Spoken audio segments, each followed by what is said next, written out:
Welcome back, listeners.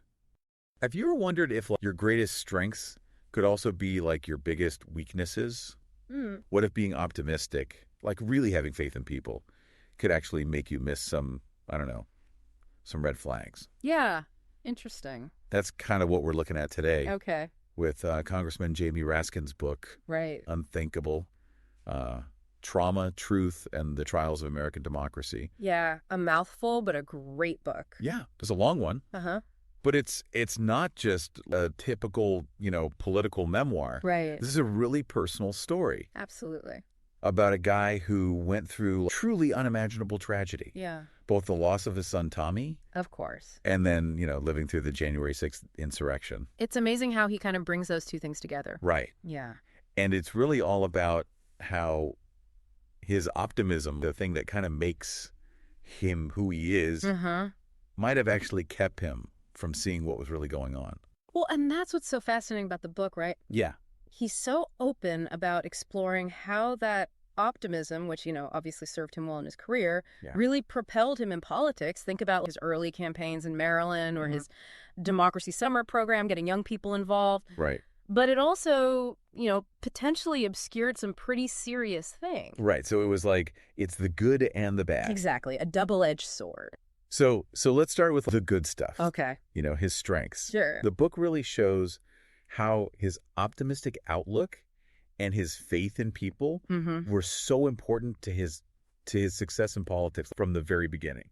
Absolutely. And it's really about his belief in what he calls the moral center. Okay. Yeah. There's this great story in the book where a constituent tells him flat out to drop his stance on gay marriage. Oh, whoa. Calls it too extreme. Oh, geez. And Raskin, he just refuses. He says he'd rather be on, the right side of history Wow. than on the side of political convenience. Mhm. And I think that really says it all Yeah. about his character Yeah. and his approach to politics. It's like he's not afraid to stand up for what he believes in. Exactly, even when it's unpopular. Oh. And that conviction, that optimism, it's powerful stuff. Yeah, it really is. It's really inspiring. But then Yeah.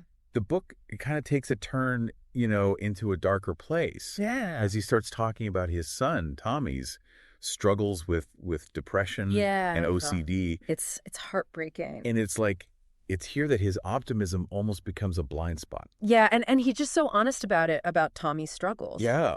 It's really raw. He talks about things like Tommy's coping mechanisms, like how he would just compulsively take standardized tests, Oh, wow. which when you think about it is a pretty big sign of inner turmoil, Right. even though he was trying so hard to keep up a positive front Like for his family. for everyone. Yeah, it's just a stark reminder that even the brightest minds Yeah. can be consumed by this darkness. And it's agonizing to read about their decision as a family Yeah, to let Tommy stay in law school, right.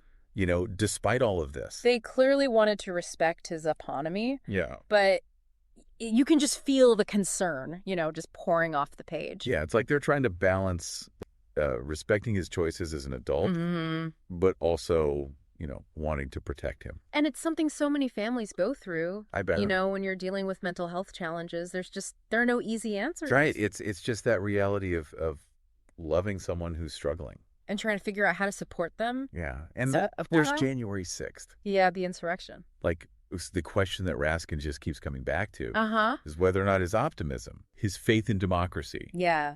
led him to underestimate The threat. the potential for violence that day. Absolutely. It's almost as if he just couldn't even fathom the idea Right. that something so unthinkable could happen. In the heart of American democracy. Right, like right there in the Capitol building. Yeah. His optimism was a shield, in a way, Yeah. protecting him from that possibility. But then, reality came crashing down. It always does, doesn't it? Yeah. In one way or another.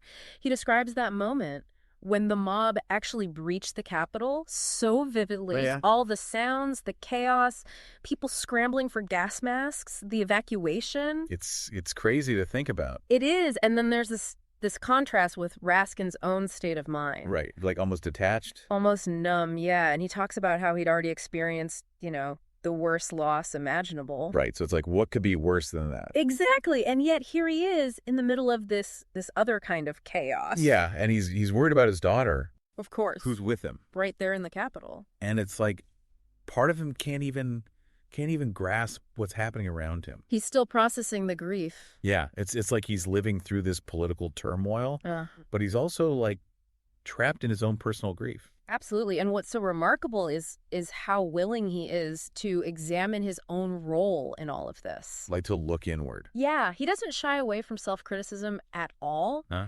He wonders if he could have done more for Tommy. Yeah. If he missed signs, leading up to January 6th. I mean, he's questioning everything. He is. It's like he's holding himself accountable. Right alongside those who stormed the Capitol. Exactly. And that's a crucial point, I think. Yeah. He's not just, pointing fingers at the most extreme actors. Right. He's implicating those who stood by and did nothing. The bystanders. Yeah. And he suggests that, that complacency, that failure to speak out against injustice, that can be just as dangerous as active participation in wrongdoing. It's that classic good people doing nothing problem. Yeah, and it's so easy to fall into that trap. Right. It's like it makes you really think about your own role. Absolutely. In safeguarding democracy. Like, are we willing to stand up for what's right? Yeah. Even when it's hard, even when it feels like you're going against the tide. And how do you even recognize that tide? Right. Like before it becomes a tsunami. How do we know what's a real threat versus just, political posturing?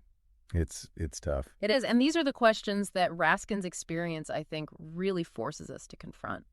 Yeah. And he also talks about how his own worldview, like this optimistic outlook is so different from the worldview of Trump and his followers. Right. Much more cynical. Yeah. More paranoid. Yeah. They're always seeing enemies everywhere. And he talks about how Trump's rhetoric, all that talk about a stolen election, created this climate of fear and distrust. Yeah. That really fueled the violence on January 6th.